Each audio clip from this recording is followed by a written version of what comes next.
In this video, I will tell you how to show COD for some collection. So for this, I have used advanced cash on delivery app. You can also install the same app from Shopify App Store. I have also attached the link of this app in the description box.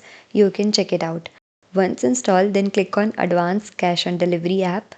Then Limit COD based on Product Configure button. Then you need to select your payment method, that is cash on delivery.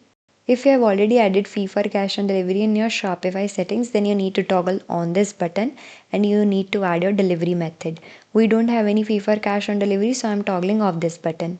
Then click on collection and change the status to enabled and select Allow COD for this collection. Now select collection.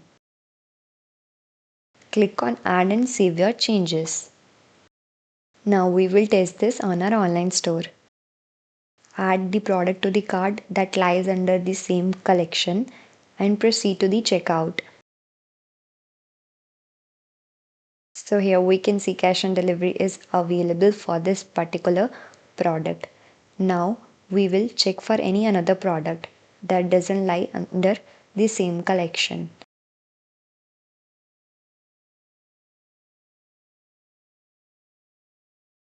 So here we can see cash on delivery is not available. So that's it. You have successfully set up how to show COD for some collection. If you like this video, then do like, share, comment and subscribe. Thanks for watching and happy selling.